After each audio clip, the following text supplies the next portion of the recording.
उत्तर प्रदेश के पीलीभीत दे विच अपने खेतों दे विच वड़न वालियां गां की हत्या करन दे मामले दे विच एक सिख व्यक्ति जी हाँ एक सिख नौजवान नूं गिरफ्तार करन दी खबर सामने आ रही है, जिसकी पहचान मनप्रीत सिंह उर्फ मन्ना दे तौर ते हो रही है। उसदे उपर इल्जाम है कि उसदे वल्लों एक भाला मार के गां नूं मार दिता गया। दस दिए कि यह घटना पीलीभीत दे पिंड चक शिवपुरी दी है, जिथे कि शिकायतकर्ता बाबू राम न्यू दियोरिया कलां पुलिस थाणे दे विच चौकीदार है, जिथे कि उन्होंने अपनी शिकायत दे विच कहा है कि साडे पिंड दे धर्मपाल दा खेत पिंड दे ही एक सरदार जोगिंदर सिंह उर्फ बिट्टू ने बटाई दे उपर लिया होया है अते उन्हां ने इस खेत दे विच गन्ना बीजिया होया है, जिथे कि उन्हां कहा कि 20 जून नूं एक गां घाह चरदे चरदे धर्मपाल दे खेत दे विच चली गई। उदों ही जोगिंदर सिंह दे बेटे मनप्रीत सिंह ने गां दे पेट दे विच एक भाला मार दिता। शिकायत दे मुताबिक भाले दे नाल जख्मी होण तो बाद गां पिंड दे पश्चिमी बाग दे विच मरी हुई मिली है। चौकीदार बाबू राम दी शिकायत दे उपर पुलिस ने मनप्रीत सिंह दे खिलाफ गऊ हत्या दे निवारण अधिनियम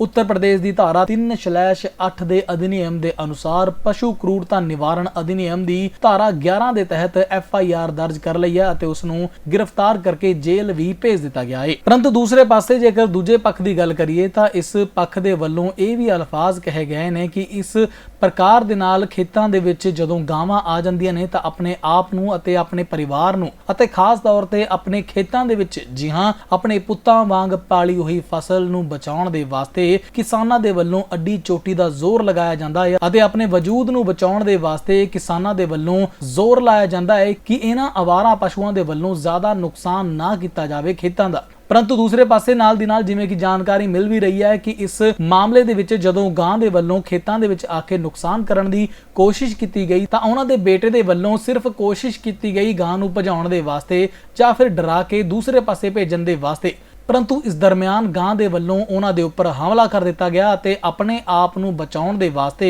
जो एक्ट उन्हां दे वल्लों कीती गई ओह एक्ट ऑफ सैल्फ डिफेंस भी अखवाउंदी है। जेकर तुसी स्टडी या इमीग्रेशन बेसिस ते विदेश जाना चाਹੁੰਦੇ ਹੋ ਤਾਂ चिंता दी की गल global Y study abroad consultants ਤੁਹਾਡੀ हर कदम ते मदद करेगा। फ्री करियर काउंसलिंग होवे, स्टूडेंट एडमिशन ਜਾਂ स्टडी रिपोर्ट होवे, IELTS कोचिंग होवे, स्टूडेंट लोन होवे, pre departure briefing, accommodation, parents दे नाल फॉलो अप, माइग्रेशन सर्विसेज, इथों तक कि इंटर्नशिप प्रोग्राम यानी शुरुआत तो लेके अखीर तक global Y study abroad consultants ਤੁਹਾਡੀ हर कदम ते मदद करेगा, ਤੁਹਾਨੂੰ गाइड करेगा। ਅਤੇ ਦੂਸਰੇ ਪਾਸੇ ਭਾਰਤ ਦੇ ਸੰਵਿਧਾਨ ਦੇ ਵਿੱਚ ਇਸ ਦਾ ਪ੍ਰਾਵਧਾਨ ਵੀ ਹੈ। ਜੀ ਹਾਂ, ਇਸ ਪ੍ਰਾਵਧਾਨ ਦੇ ਵਿੱਚ S97 ਦੇ ਵਿੱਚ ਇਸ ਦੇ ਪ੍ਰਾਵਧਾਨ ਦੀ ਗੱਲ ਕਹੀ ਗਈ ਹੈ, ਜਿੱਥੇ ਕਿ ਤੁਸੀਂ ਆਪਣੇ ਆਪ ਨੂੰ ਬਚਾਉਣ ਦੇ ਵਾਸਤੇ ਆਪਣਾ ਸੈਲਫ ਡਿਫੈਂਸ ਕਰ ਸਕਦੇ ਹੋ ਜਦੋਂ ਤੁਹਾਨੂੰ ਲੱਗਦਾ ਹੈ ਕਿ ਤੁਹਾਡੀ ਜ਼ਿੰਦਗੀ ਦੇ ਉੱਪਰ ਆ ਬਣੀ ਹੈ, ਜਿਸ ਦੇ ਵਿੱਚ ਕਿ ਕਲੌਜ਼ ਆਫ S97 ਦੇ ਵਿੱਚ ਸਾਫ਼-ਸਾਫ਼ ਤਰੀਕੇ ਦੇ ਨਾਲ ਲਿਖਿਆ ਗਿਆ ਹੈ ਕਿ the Indian penal code provides that a person has right to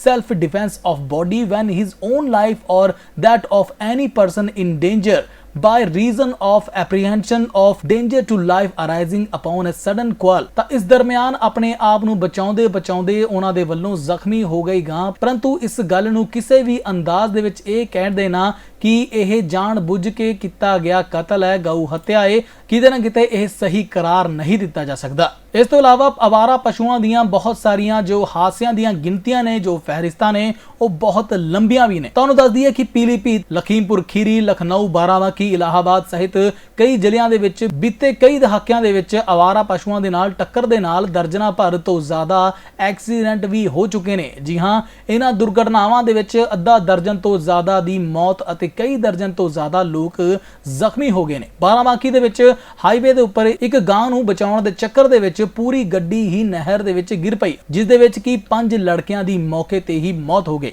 ਜਦੋਂ ਕਿ ਪੀਲੀਭੀਤ ਦੇ ਵਿੱਚ ਵੀ ਇੱਕ ਮਾਮਲਾ ਸਾਹਮਣੇ ਆਇਆ ਸੀ, ਜਿੱਥੇ ਕਿ ਪੀਲੀਭੀਤ ਦੇ ਵਿੱਚ ਸਾਂਢ ਨੇ ਮੋਟਰਸਾਈਕਲ ਸਵਾਰ ਨੂੰ ਟੱਕਰ ਮਾਰ ਦਿੱਤੀ ਸੀ, ਜਿਸ ਦੇ ਵਿੱਚ ਇੱਕ ਸ਼ਖਸ ਦੀ ਮੌਤ ਹੋ ਗਈ ਸੀ, ਜਦੋਂ ਕਿ ਦੂਸਰਾ ਸ਼ਖਸ ਹਸਪਤਾਲ ਦੇ ਵਿੱਚ ਪਿਆ ਸੀ। दस दिए कि सिर्फ शहर ही नहीं, जो कि लखनऊ, आगरा वर्गे एक्सप्रैस वेज के उपर भी बहुत सारिया लावारिस गऊआं की वजह के नाल हादसियां दे विच इजाफा लगातार हुंदा जा रहा है। परंतु इस दे विच सवाल खड़ा हुंदा है इत्थों दे प्रशासन दे उपर, इत्थों दे उन्हां लोकां दे उपर जो कि एक टैक्स दे नाम दे उपर कुछ पैसे हर एक इंसान तो बिजली के बिलों दे विच भी जोड़ के लै लैंदे ने ਅਤੇ ਹੋਰ ਵੀ ਕਈ ਅੰਦਾਜ਼ ਦੇ ਵਿੱਚ ਟੈਕਸ ਗੇਨ ਕਰ ਲੈਂਦੇ ਨੇ ਕਿ ਅਸੀਂ ਤੁਹਾਡੇ ਵਾਸਤੇ ਇੱਥੇ ਦੇ ਮੌਜੂਦ ਗਊਸ਼ਾਲਾਵਾਂ ਦੇ ਵਿੱਚ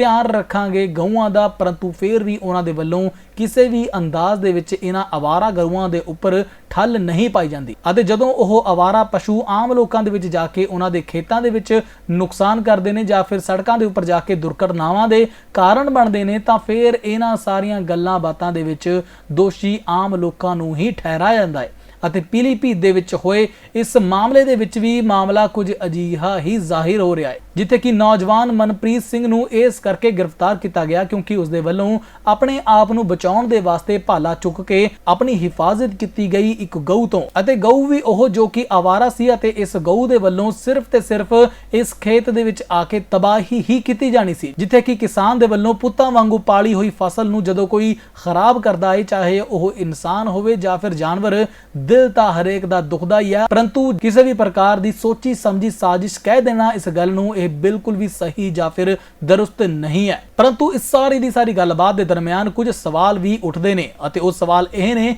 ਕਿ ਜੇ ਕੋਈ ਪਸ਼ੂ ਆਊਟ ਆਫ ਕੰਟਰੋਲ ਹੋਵੇਗਾ ਤੇ ਕਿਸਾਨ ਆਪਣੀ ਫਸਲ ਨੂੰ ਬਚਾਉਣ ਦੇ ਵਾਸਤੇ ਆਖਿਰ ਕਰੇ ਤਾਂ ਕੀ ਕਰੇ? ਕਿਹੜੀ ਸਰਕਾਰ ਉਸ ਨੂੰ ਇੰਸ਼ੋਰੈਂਸ ਜਾਂ ਫਿਰ ਕੋਈ ਫਾਈਨੈਂਸ਼ੀਅਲ ਸਪੋਰਟ ਦਿੰਦੀ ਹੈ? ਇਸ ਦੇ ਨਾਲ ਹੀ ਗੌਰ ਤਲਬ ਗੱਲ ਇਹ ਵੀ ਹੈ ਕਿ ਇਹ ਨਾ ਭੁੱਲਿਆ ਜਾਵੇ ਕਿ ਇਹਨਾਂ ਆਵਾਰਾ ਪਸ਼ੂਆਂ ਦੇ ਕਾਰਨ ਕਿੰਨੀਆਂ ਮੌਤਾਂ ਹੋ ਚੁੱਕੀਆਂ ਨੇ ਅਤੇ ਕਿੰਨੇ ਜ਼ਿਆਦਾ ਦਰਦਨਾਕ ਹਾਦਸੇ ਹੋ ਚੁੱਕੇ ਨੇ ਹੁਣ ਤੱਕ, ਜੋ ਕਿ ਤੁਸੀਂ BBC ਦੀਆਂ ਵੀ ਕਈ ਰਿਪੋਰਟਾਂ ਦੇ ਵਿੱਚ ਵੇਖ ਸਕਦੇ ਹੋ। ਇਸ ਕਰਕੇ ਹੁਣ ਜੇਕਰ ਆਪਾਂ ਨਜ਼ਰ ਮਾਰੀਏ ਇਸ ਸਿੱਖ ਕਿਸਾਨ ਦੇ ਉੱਪਰ ਤਾਂ ਇਸ ਦੀ ਕੀ ਗਲਤੀ ਹੈ, ਇਸ ਦੇ ਉੱਪਰ ਵੀ ਗੌਰ ਤਲਬ ਗੱਲਬਾਤ ਹੈ, ਕਿਉਂਕਿ ਆਪਣੇ ਬੱਚੇ ਅਤੇ ਆਪਣੀ ਫਸਲ ਨੂੰ ਬਚਾਉਣ ਦੇ ਵਾਸਤੇ ਜੋ ਉਸ ਦੇ ਵੱਲੋਂ ਆਪਣੇ ਐਕਟ ਆਫ ਡਿਫੈਂਸ ਦੇ ਵਿੱਚ ਜੋ ਭਾਲਾ ਮਾਰ ਦਿੱਤਾ ਗਿਆ ਹੈ, ਉਸ ਦੀ ਵਜ੍ਹਾ ਦੇ ਨਾਲ ਇਹ ਸਾਰੀ ਗੱਲਬਾਤ ਹੋਈ ਹੈ। ਅਤੇ ਸਵਾਲ ਇੱਥੇ ਇਹ ਵੀ ਖੜਾ ਹੁੰਦਾ ਹੈ ਕਿ ਆਖਿਰ ਇਨਸਾਨ ਦੀ ਜ਼ਿੰਦਗੀ ਤੋਂ ਜ਼ਿਆਦਾ ਕੀਮਤੀ ਜ਼ਿੰਦਗੀ ਜਾਨਵਰਾਂ ਦੀ ਮੰਨੀ ਜਾ ਰਹੀ ਹੈ ਜਾਂ ਫਿਰ ਇੱਥੇ ਸਿਰਫ ਲਾ ਐਂਡ ਆਰਡਰ ਸਿਰਫ ਗੱਲਾਂ ਬਾਤਾਂ ਦੇ ਵਿੱਚ ਹੀ ਤਰਜਮਾਨੀਆਂ ਕਰ ਰਿਹਾ ਹੈ। ਤਾਂ ਇੱਥੇ ਸਭ ਤੋਂ ਵੱਡਾ ਸਵਾਲ ਇਹ ਵੀ ਹੈ ਕਿ ਸਿਰਫ ਇੱਥੇ ਬ੍ਰਾਹਮਣਵਾਦੀਆਂ ਦੀ ਸੋਚ ਨੂੰ ਅੱਗੇ ਪ੍ਰਮੁੱਖ ਤੌਰ ਤੇ ਰੱਖ ਕੇ ਗੱਲਾਂ ਬਾਤਾਂ ਕੀਤੀਆਂ ਜਾਂਦੀਆਂ ਨੇ ਜਾਂ ਫਿਰ ਹਕੀਕਤ ਦੇ ਪੈਮਾਨੇ ਕੁਝ ਹੋਰ ਹੀ ਦਰਸਾਉਂਦੇ ਨੇ ਕਹਾਣੀਆਂ। ਤਾਂ ਬਾਕੀ ਤੁਸੀਂ ਇਸ ਸਾਰੀ ਦੀ ਸਾਰੀ ਗੱਲਬਾਤ ਨੂੰ ਸੁਣ ਕੇ, ਵੇਖ ਕੇ ਅਤੇ ਸਮਝ ਕੇ ਇਸ ਦੇ ਬਾਰੇ ਵਿੱਚ ਕੀ ਕਹਿਣਾ ਚਾਹੋਗੇ ਕਮੈਂਟ ਸੈਕਸ਼ਨ ਦੇ ਵਿੱਚ ਜਾ ਕੇ ਆਪਣੀ ਰਾਏ ਸਾਂਝੀ ਕਰਨਾ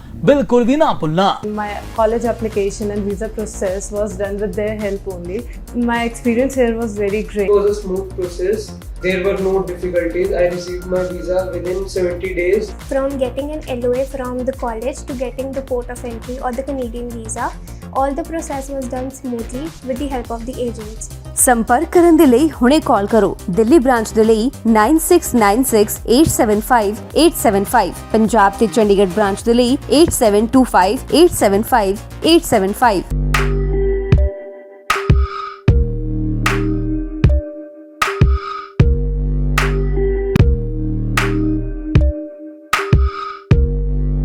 ਸਾਡੇ YouTube ਚੈਨਲ ਨੂੰ ਸਬਸਕ੍ਰਾਈਬ ਕਰੋ।